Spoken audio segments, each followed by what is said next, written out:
Hello everyone, welcome back to some more of the Great Ace Attorney Chronicles.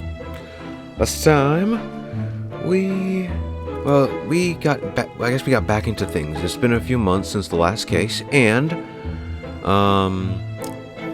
yeah, now, well, I wouldn't say we've established ourselves, but yeah, we're basically now a legal consultancy.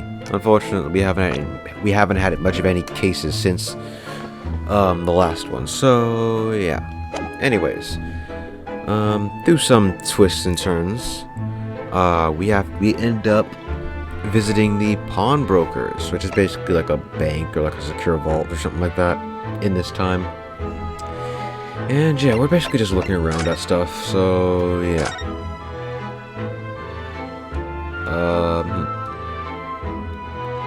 Is this counted? We're supposed to look at certain things or maybe talk to in the bank? I don't know. Did I go? Yeah, I went to that already, so... Eastern style page a day counter. Yeah, so we went through this already, okay. Let's see. We're close on the date. Oh, right, that's right. So yeah, that's a key thing to remember, actually. What's it called? He keeps things for 2 months, yes. Alright. I think literally just talk to Benedict himself now, I think. Oh no. Is it this we have to look at? I guess we have to look at everything in here. Look at that enormous ledger open on the counter there. Mr. Winterbank is, if nothing else, very particular about recording the items he accepts. He'd have to be. Otherwise, he'd get himself into all sorts of trouble. Which might explain the thing that catches my eye far more than the ledger. Yeah, the gun. Literally right on the desk, right easy for someone to just take it. Do not entertain thus even a single thought of pilfering an article herein, my dear fellow. Huh? I assure you, Mr. Winterbank would not hesitate to draw that weapon with the speed belying his portly size. Oh, you don't mean he'd... Blow his brains out? Indeed, in recompense for his blunder. Oh my. But in any case, of course we would never do such a thing. How could you even suggest it? Yeah. What else? Was it? Oh, was it this? That was also important. That's what it was. Sorry, I'm trying to remember what exactly I'm supposed to look at because it's been a while. So, yeah. Anyways, look at this. What could be this lovely, big, shiny box be? That, my dear madam, is a music box. Surely you have such things in your own country. Oh my, yes, but I've certainly never seen one so large before. Shall we listen a while?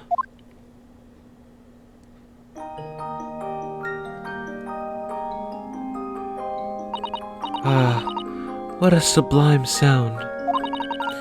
It's like the music of angels. I've never heard anything like it before in my life.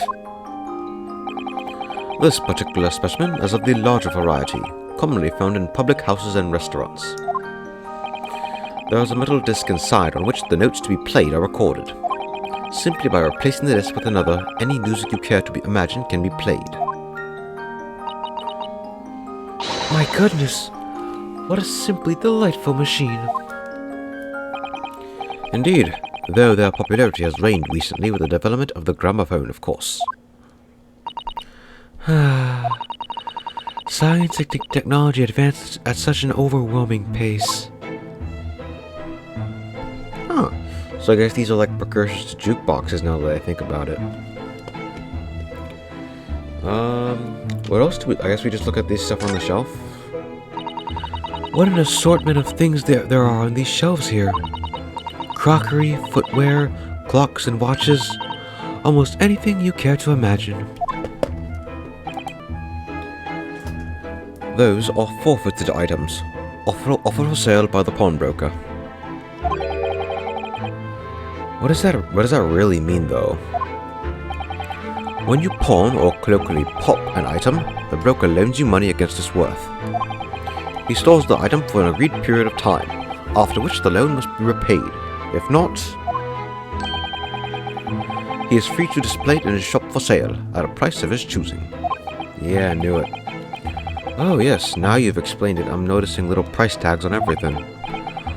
Of course, simply by paying the agreed interest on the loan, one can extend the period of safekeeping. So you may pawn that black garb of yours without fear, my devil. My treasured university uniform? Never! It embodies my student spirit. Okay, what else do we gotta look at? These plates? No. Oh! Stupid. This thing here. Look at this! Whatever could it be used for? I have no idea. Ah! There's a small catch just here. Look! We're going to open it, aren't we? Oh my! That's amazing!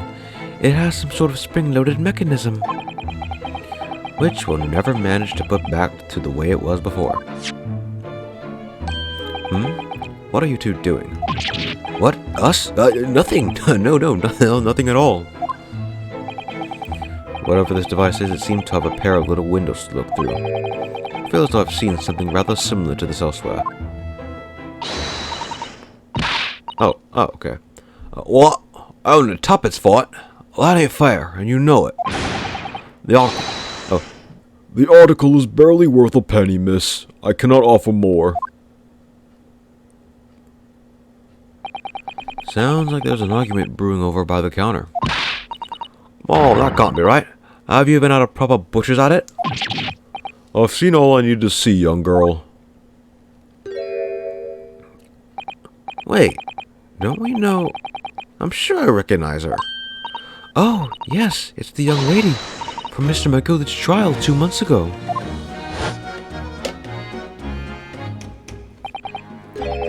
Oh, wait, how did I do McGillicud's voice again? Whatever, Her name is Jean Lestrade, my lord.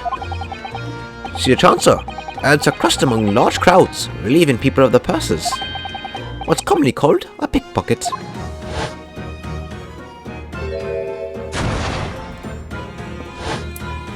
Yeah, she's the little hooligan that caused that smoke screen. Go on to Benedict, you lot. Hello, Mr. Lestrade. I hope you've been well. Eh? Oh, you remember me then, do ya? Well, I remember being completely surrounded by smoke, that's for sure. So, what are you doing in here? Out and out, like the rest of us? Nothing to eat? Come to pop that black coat, have ya? What is it about this black uniform that makes everyone comment on it? Matter of fact, don't you have a black coat on? Ah, good day, unless I'm much mistaken. You would be the young pickpocket who stole our experimental smoke grenade launcher. Mr. Sholmes. So, you have something of value to pawn, do you? Allow me to see the article, and I shall negotiate with Mr. Winterbank on your behalf. Oh, the other one. I don't need no help from some stuck-up day. Get out of my business. Go on, or I'll make trouble for you. As you wish, Mr. Lestrade. I will happily remove myself from your presence.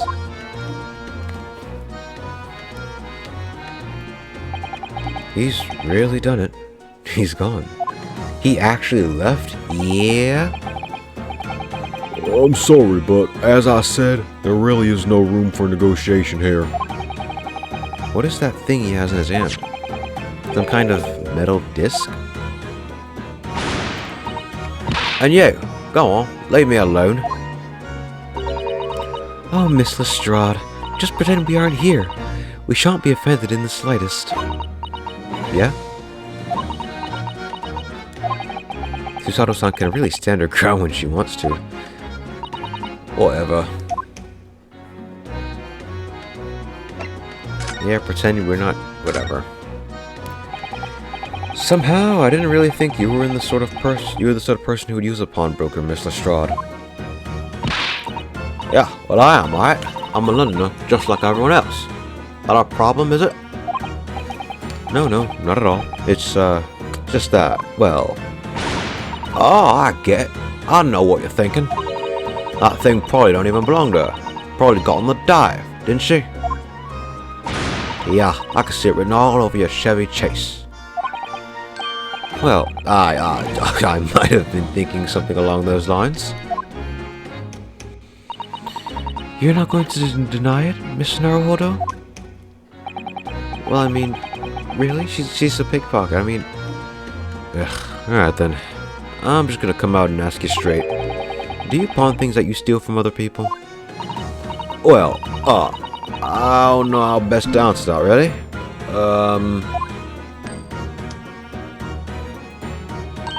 Suppose, sometimes. You're not going to deny it either, Miss Lestrade? Well, not this time, mate. I swear. That thing belongs to me. The disc that Mr. Windibank is holding.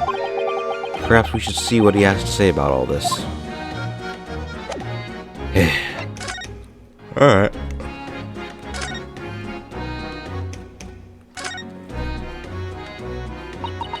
Mr. Windibank, what exactly is this metal disc that Miss Lestrade has brought in? It seems to have hundreds of little tiny bumps on its surface. This is a music disc, you see, for use inside a music box. In a music box? What? You don't even know what a music box is? You waste a lot, ain't too savvy, huh? I know what a music box is. I've just never seen one of those discs before. The small protrusions on the metal disc encode the tune to be played by the music box. You simply insert the disc and set the machine going, and beautiful music plays. It's so incredible. Tell us, what tune is on this disc? Well, I'm afraid I couldn't tell you that. There are so many different types of music box, you see. British made, German, Swiss. I have no way of knowing which particular machine this disc was made for. Ah, I see. And that's it in a nutshell. I wouldn't have any customers for an item like this, even if the young lady forfeited it. Really, I'm already offering more than I should at a penny. That's a packet of lies. He told me he did. He said it was... well... I'm sorry, who told you what? He? Who? Never you mind. It just ain't right, that's all. That disc worth good money. I know it is. Well then, you'll have to try a look at another pawnbroker's, won't you? Ugh. Huh. We'll have to ask her about that. She's been in before, of course, this little tatterdemalion. I see. And brought some dubious article or other with her every single time, I might add. Dubious? What are you trying to say? I'm an honest customer, me. So, is there something dubious about the disc she brought in today? Well, if only it were that simple. Sorry? What do you mean? What she actually brought in was a storage ticket. Ah, a storage ticket, so... Miss Lestrade has actually come to redeem an article from you today. Is that right? Yeah, that's right. Girl like me has a lot of stuff what needs storing. Alright, yes, that's definitely dubious. The article in question would have been forfeited at midnight tonight. But as she gave me the ticket for it and repaid both the loan and interest, I was obliged to return the article to her. Well, what was the article? Do tell us, Mr. Windibank. The little scamper's wearing it, ma'am. It's the overcoat she redeemed. Oh. Oh, what's wrong with that? What's wrong with that? It fits, don't it? I mean, it's mine, so of course it does. So, what about the disc then? How does that come into all this? Ah, the disc is something else. A new article to pawn if the girl and I can agree on a price. A new article? I'm confused. I thought you said that Mr. Strahd brought in a storage ticket today. It's really quite simple. Yes, the child brought me a storage ticket and the money used on owed on it, as you say. For this heavy black coat, which you returned to her care, as I'd understood it. That's right, yes. And rather unsurprisingly, as soon as the little ragamuffin put the thing on, she went rifling through the pockets. Oh? You mean... Whoa! Don't you know it's rude to stare at a lady? Ah, I see. So it came from the pocket of the overcoat, did it? If you mean this disc, then yes. Exactly, ma'am. And she immediately tried to pawn it. For quite a high price as well. This is all rather suspicious, I think. Give it up. I'm just trying to pawn something like anyone else would. Mr. Strahd, may I ask who deposited the overcoat here in the first place? Well, May. It doesn't really appear to be your size. Me old man. It's me old man, ain't it? Is it, Mr. Strahd? Yes, this is definitely all rather suspicious.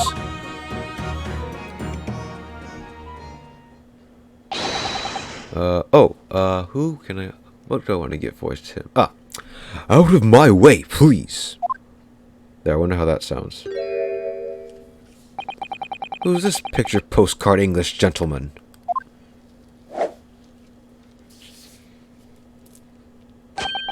Good day to you, ladies and gentlemen. What's your problem, huh? There is no problem, as long as you remove that yourself. I have a matter to discuss with the proprietor. And if you intend to make a problem of it, I shall see you outside, little girl, for the hiding you deserve. Look, ain't it obvious? I ain't done talking with him yet. If you think you're such a gent, you should know how to wait in line. Well, you are an impudent little brat, aren't you? As well as a pickpocket. Huh?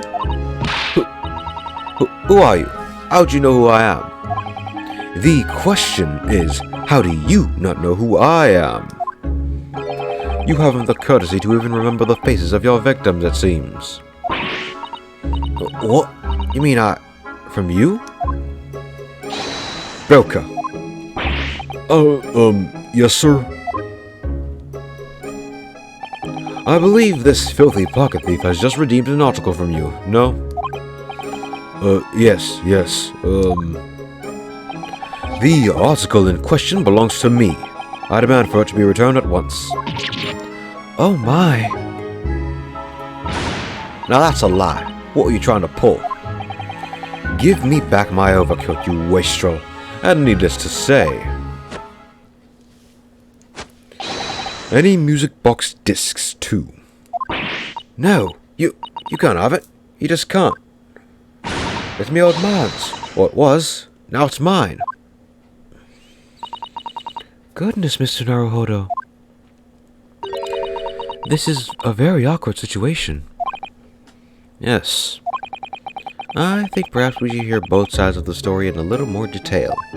Or we could just leave and, you know, not get involved in this. I mean, whatever. Mr. Strahd, is what the gentleman is saying. What'd you think? It's all lies, ain't it? Obviously. I swear on my life, I never laid eyes on that dandy before. Let's hear it now, you little ragamuffin. You stole it, didn't you? That ticket you brought in here just now. No, I swear it. I swear to God. It was barely an hour ago. I was walking along the street, minding my own business, when this little godling ran into me. I knew at once what had happened. I've been robbed yet again, I thought to myself. Those wretched pickpockets. Yet again? Oh yes, as you can see, I am a man of impeccable style. This isn't the first time that I've been targeted by these backslum scoundrels. Now then, relinquish my overcoat. Come along now, Mr. Strahd. Give the good gentleman his coat back. If you're going to cause trouble, I shall have no choice but to call the police. Hold on. Why does everyone think it's me? Just look at this dandy cove. And you think I'm the dodgy one? I'm sorry, but no one's gonna believe you. Well, what about evidence? Yeah. Where's your evidence that I've stolen something, huh? Come on, let's see it. Oh, I have evidence, naturally. You what? Okay. Evidence that the article Mr. Strahd redeemed actually belongs to this gentleman? Of course. We need only consult Mr. Winterbank's ledger to know the truth. We'll be able to look up the name of the person who deposited the article in the first place. Yes, brilliant. I'm very sorry, but I'm afraid that won't be possible. Oh? I never ask customers' names. That's a strict policy of mine. But why not? Well now, as you can imagine, some of my customers have circumstances to consider. A great many of them prefer to maintain their anonymity. Yes, I see. But then, how can you know if an article belongs to the person asking to redeem it? Oh, it's quite simple. Good sir, might I trouble you for the watchword associated with the article in question? Of course, it's Professor. Yes, that's right, and all the evidence we need. This gentleman is the rightful owner of the article, without doubt, because absolutely no one else could just not torture him, but no one else could overhear the watchword. Literally, like, what if someone else was in the store and listening in? Like, you could easily just come back the next day, get the item, and then, bruh. A watchword? Interesting.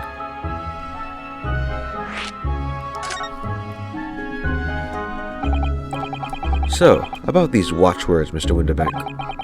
As I just explained, I never ask customers' names when they deposit items with me. There are many reasons why. Certain customers would like to keep their activities secret. What are you doing, Sholmes? That wasn't exactly a subtle glance at Mr. Sholmes now, was it? Great detectives have no dark secrets. None at all. Yeah. Yes, well, anyway, that's why I always ask for a watchword whenever I accept a new article. In many ways, it's like the secret combination of the numbers used to unlock a vault. The date of deposit, a description, and a watchword uniquely identify each item. And of course, I give the storage ticket to the customer. When someone comes to redeem something, I ask for the ticket and the watchword. And if that someone tells you the correct watchword, you return the article? That's right, sir.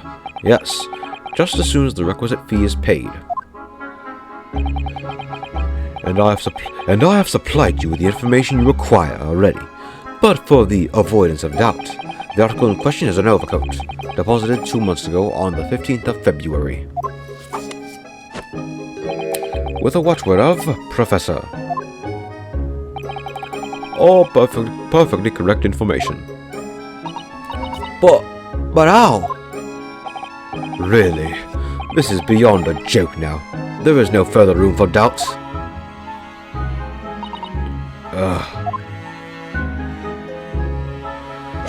Well, I mean...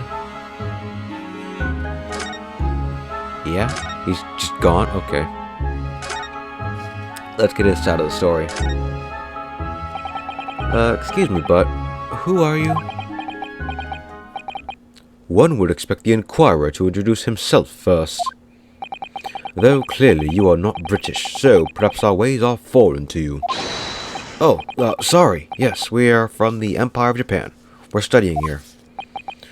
Ah, yes, Japan. I've heard talk of the place. Its inhabitants live in some fiery brown-colored soup, dressed up with exotic spices. You might be thinking of somewhere else. And what was that theatrical gesticulation about? Perhaps. Anyway, if you are a gentleman, sir, you offer your own name first before inquiring after the name of another? Of course, yes. I'm Rinosuke Naruhodo. I'm a lawyer. Well, a student of law, really. My name is Usato Mikotoba. I am Mr. Naruhodo's assistant. I see. My name is Benedict. Yes, Egbert Benedict. Enchanté. He's so refined in how he holds himself and how he speaks. But that name is suspiciously tasty. Now, to the matter at hand. What? What? Okay. What, was he dodging a punch? Was he dodging a fly or something? My overcoat. Return it at once to someone with the style to carry it off. Every move he makes, every breath he takes, I can't stand watching him.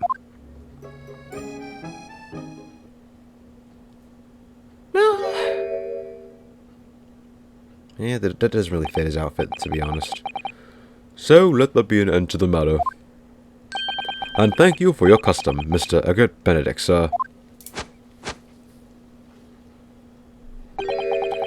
With such a reasonable rate of interest, I may even decide to come back.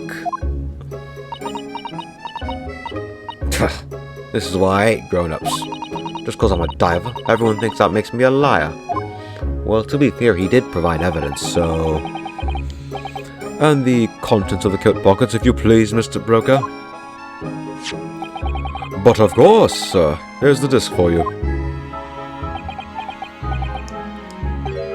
Just this one. Pardon, sir? I was expecting another. That is, I deposited another. Another disc? Oh dear. I regret to inform you, sir, that what was deposited with me was merely the overcoat. The discs happened to be in one of the pockets, but I was completely unaware of it until now. So, Gutterling, you're hiding more of what's rightfully mine, are you? Does who, huh? I don't know nothing about it. Very well. Then I shall bid you farewell. Say goodbye to style. Wait a minute. That disc is mine. What do you think I'm doing, you little tramp? You've drawn blood, you filthy animal. Oh my, yes, there's blood on the disc. It's because of all those sharp little bumps. The man must have scratched his finger on them. Ooh, yeah. And that's it's like is that a bump or like a thing? Cause okay, it's a bump. Never mind. I was thinking of how the cut would look. Cause it like would it be like a? It wouldn't be it wouldn't be like a thin cut. It would be like fat and thing. I found it first, alright? I mean, it belonged to me old man. So you're not having it. Oi, you take it. Me? Buying onto it, allow it off me again. So you keep hold of it. Mr. Strawn, why is this so important to her? Okay then. You there, in the black livery. Let's look at it first.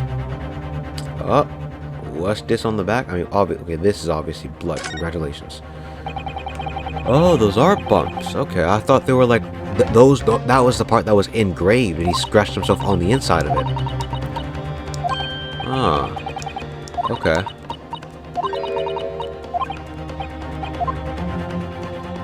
Oh yeah, look at that. Yep, oh god, they're literally spikes. They're not pins. They're literally spikes. Okay, jeez. What is this? Oh, there's a little scrap on the paper stuck onto the reverse side of the disc. Look, and a scribbled word or two. It looks like somebody's name. For McGilded. McGilded? It couldn't be. But it is, Mr. Naruhodo. A name I shall never forget for as long as I live. But why? Why is his name on this? Interesting.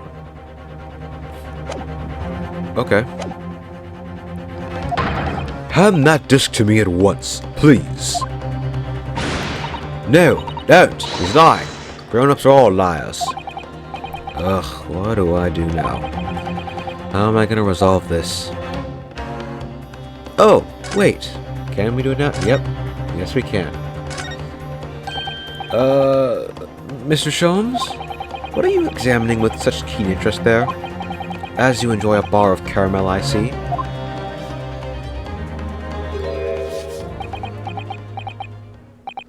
So, you found me at last, Mr. Naruhodo.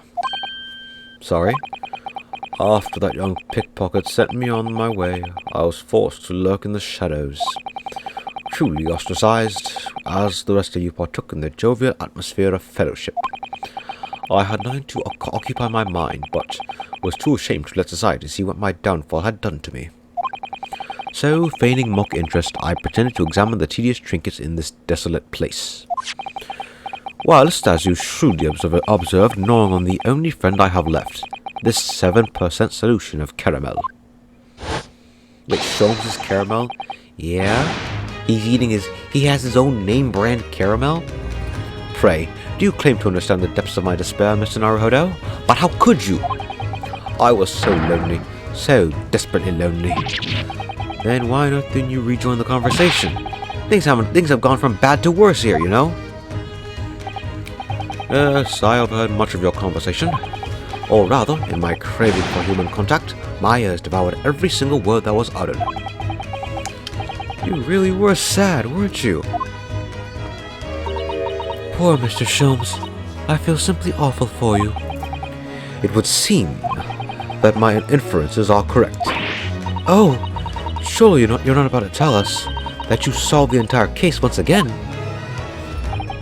My dear madam, sometimes I wonder, were my genius for deduction to be commoditized? How much could I pawn it for? Seems Mr. Sholmes has had yet another of his flashes of inspiration. But who knows if it would help to resolve the situation between Miss Lestrade and the mysterious gentleman. What's the right thing to do here? Fine. We leave it, things are gonna get worse, so why not, right? What have we got to lose? Well, Mr. Lestrade, it would appear you find yourself in something of a predicament. Where the blue blazes have you been, huh? Pardon? When a lady's in trouble, a true gent's supposed to be there to help. Straight away, not an hour later. Harsh. And who, pray tell, are you? Mr. Eckert Benedict. You have, in my eyes, a veritably encyclopedic array of curiosities about your person. Nevertheless, there are two immovable conclusions I have drawn. I beg your pardon? The first is this. The true reason for your visit to this pawnbrokery today is something you have not yet revealed. And the second is this. A considerable crime is in contemplation, one you will orchestrate, with intent to steal a vast sum of money. Well, Mr. Benedict, what say you to my deductions? How? He's turned as white as a hard-boiled egg. It would seem that once again Mr. Sholmes has made a flawless deduction. Just who do you think you are, sir? Ah, yes, as I hoped. That is precisely the pained expression I was looking for. So, shall we begin? The time has come for yet another one of Sherlock Holmes' logic and reasoning spectaculars. Let's start. The game is afoot. The first topic on our list is his golden color here, okay. First of all, we must ask ourselves on what business you have ventured to this pawnbrokery today. You claim to have followed this pickpocket here, having had a redemption ticket stolen from you on the street. But that is most certainly a lie. The real truth is something quite different. As revealed by that which you hold in your hand. Yes, what brought you to the shop in the first place is the staff recruitment flyer. The piece of paper in your hand is a staff wanted advertisement from this very shop. Yet even the most unobservant would soon realize that a man of your appearance has no need of such employ. In other words, there is some ulterior motive for your actions. Yeah, he just threw it off to the side. The cane, which you unwittingly clutched to your person, exhibits an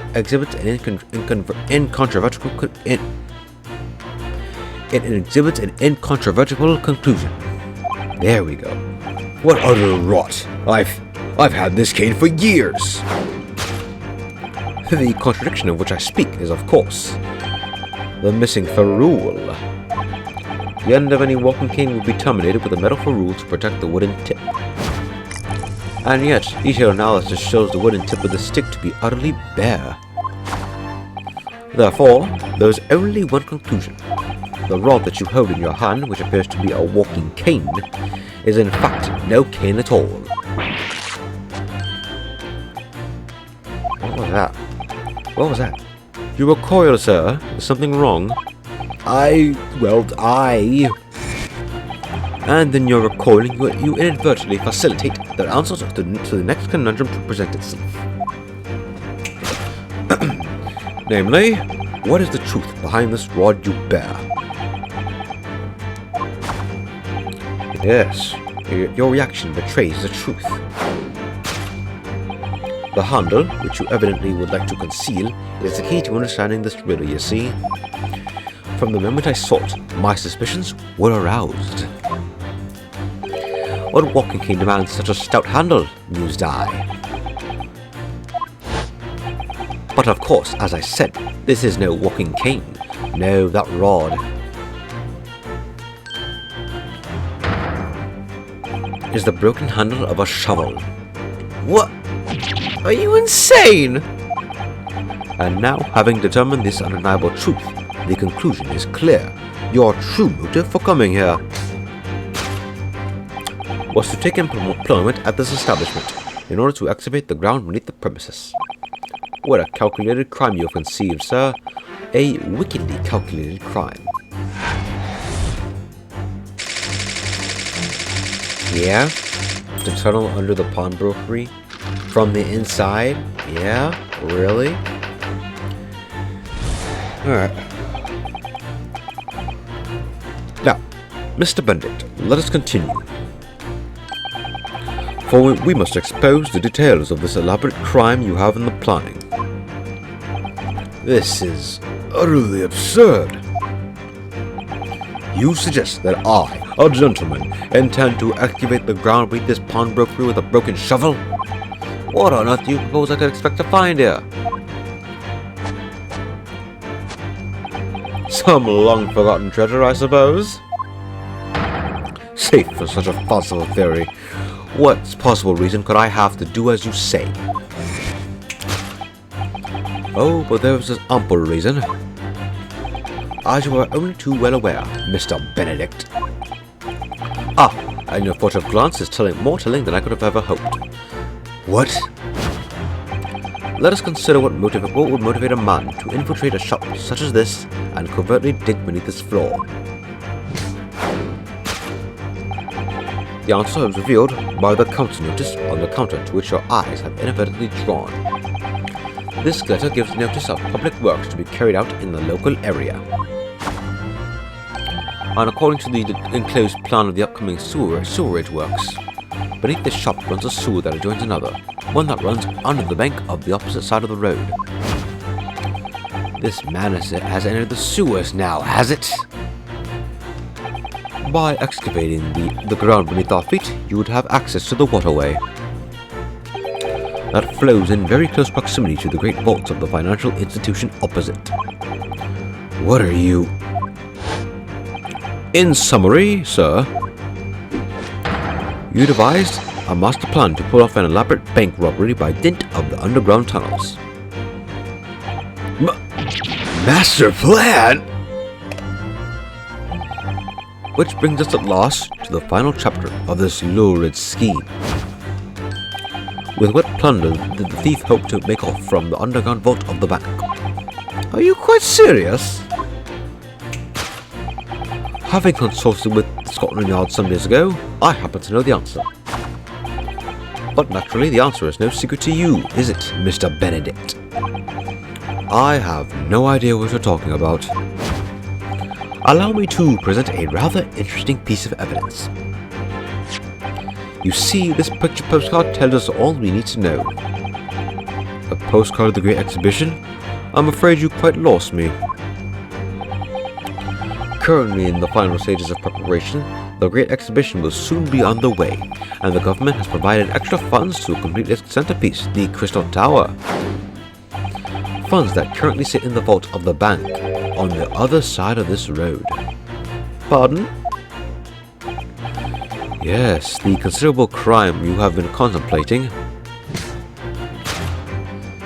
is the theft of that which sits in the vault of that bank, the special reserve funds for the Great Exhibition. Of course, that is top secret police information, so keep it under your hat, please.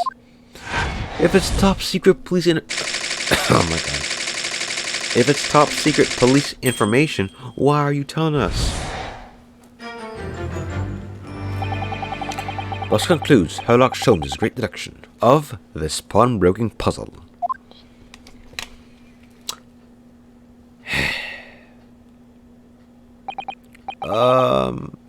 Mr. Sholmes? Well, Mr. Naruhodo? An impressively upbeat deduction for a detective racked with loneliness. Would you not agree? Was it true what you said about the bank over the road and what it has in its vault? Indeed, though few know of its existence, it is one of the government's most closely guarded secrets. Yeah. Gregson told me in the strictest confidence, and you just say it out. But you just announced it to everyone here, rather loudly in fact. Ah. And if it's such a big secret, how would Mr. Benedict have come to find out about it? There can be but one explanation for that. Clearly, it is because the man is a criminal. What if he didn't know anything about the money in the vault? If he is a criminal as you said, then buying a brand new shovel is sure to be the first thing he does now that you revealed this secret. Ah. Or if he doesn't, maybe Mr. Winterbank will. He already has plenty of shovels here after all. On my life! I assure you I'm not so unscrupulous. Huh. Well, hopefully this has taught you all a valuable lesson. Sensitive information must be handled with the utmost of care. One can never be sure that someone privy to secrets won't disclose them, and once word is out, it's out. Perhaps I'll think twice before confiding in you next time, Mr. Sholmes. An excellent idea, Mr. Naruhodo. An excellent idea.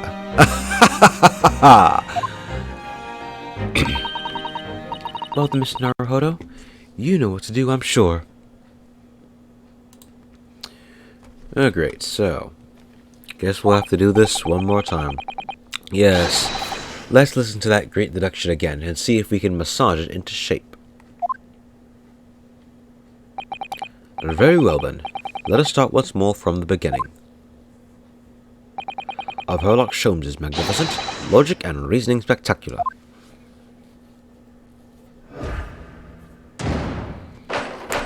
Let's do this, course correction.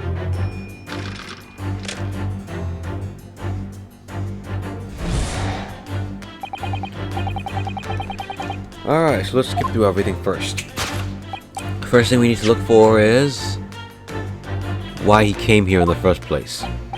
We know it wasn't, we know it was to commit a crime, but it wasn't the way that Sholmes said it. So, oh god, sorry. Okay, so by Mr. Sholmes' reasoning, Mr. Benedict came here in order to apply for a job so he could dig down through the floor.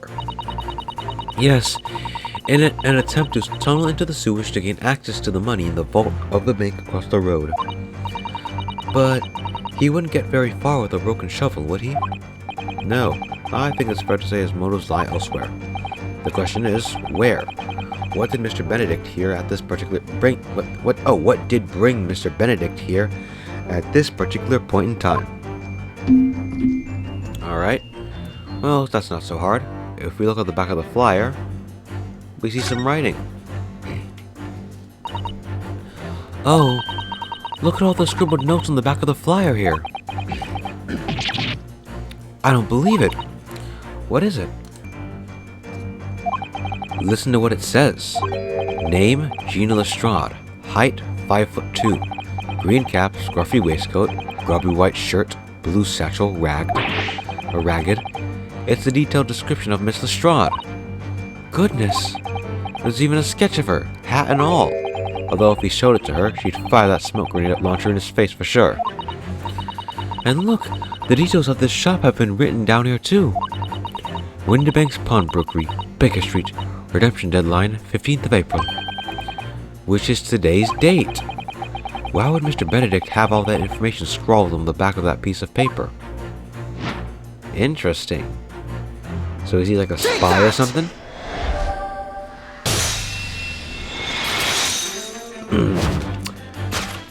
Yes, what brought you into this shop in the first place was the info about Miss Lestrade.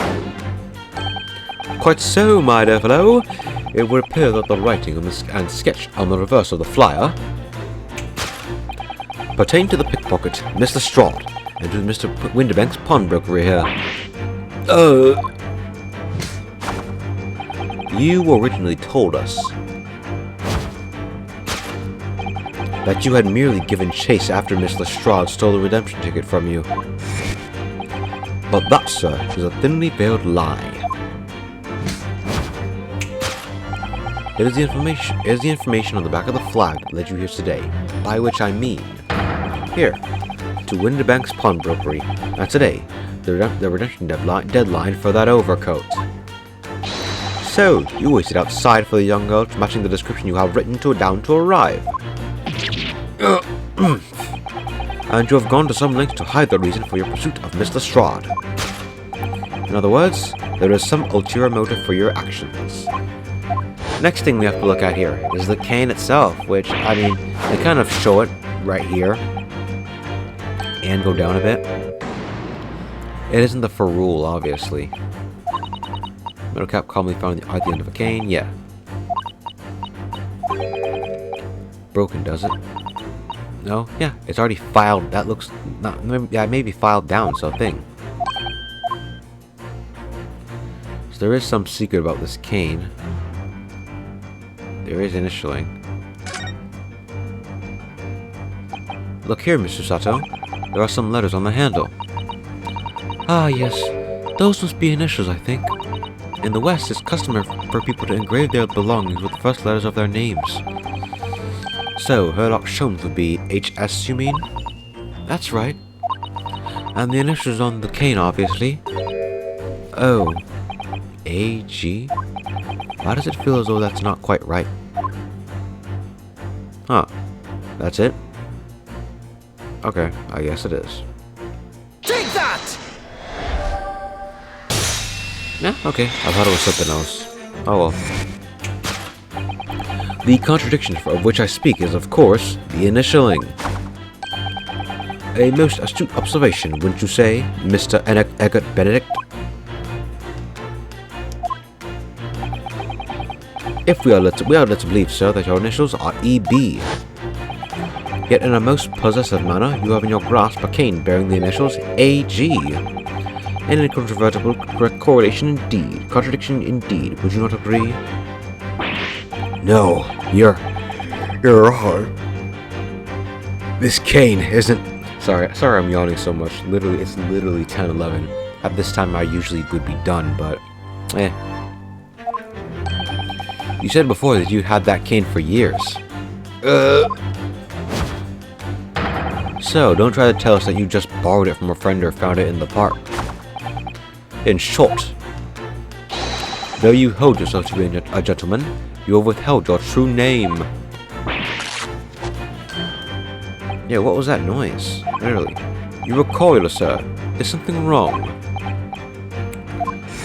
And then he said it was because of what? Betrays the truth. Oh, the rod. Oh, he thinks it's the rod is the problem. Okay. Wait, what did he say here? Let us consider the bare bones of what's happened here. Miss Lestrade just redeemed that fine-looking overcoat, and now a mysterious man has appeared, introducing himself with a fake name and claiming that the overcoat belongs to him. But we know that he actually identified Miss Lestrade from a written description, which suggests that everything else he told us is untrue. So what we need to do here is somehow prove that the overcoat cannot possibly belong to him. Alright. Well, first off, there's this. It's ripped. That must be what that sound was. Oh, jeez. Okay, wait a second. And we're back. Okay. Sorry. It's just that I have a fear of bugs, so I literally just saw like a centipede crawling on my wall. Oh my god, was that scary? It's probably because I was recording this in the dark. That's probably why. Okay, whatever. Anyways, I'm just gonna finish this half of the deduction and just relax somewhere. I don't know. Anyways, oh, the seam on the shoulder is coming apart. Look. So it is. Do you know, a moment ago when Mr. Benedict was surprised by something that was said, I thought I heard him make a rather strange noise. It sounded a bit like a tiny growl. But now I think it was probably the sound of this seam ripping open. If you look closely, it does seem to be a very tight fit. The sleeves are stretched to bursting, and he wouldn't have a hope of fastening it at the front. If he were to run around in it, I'm sure the whole thing would fall apart. That I'd like to see. Sorry? So how can we make Mr. Benedict run around? Yeah, fam?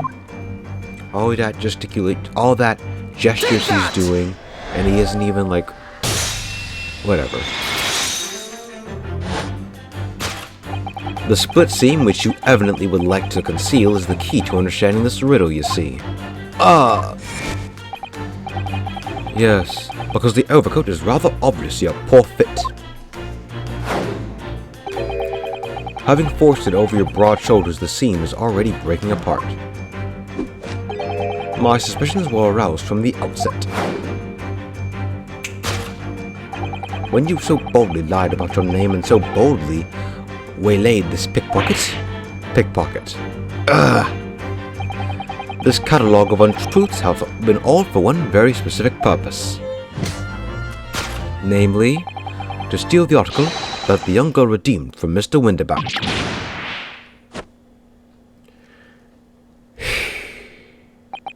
But what really irks me is this. The considerable crime I initially imagined has been considerably curtailed. And that will be the end of today's episode, yeah. I literally need to relax after that whole episode thing. I wish I would have, not paused the recording so you could hear my genuine reaction to everything, but... whatever. Oh my god.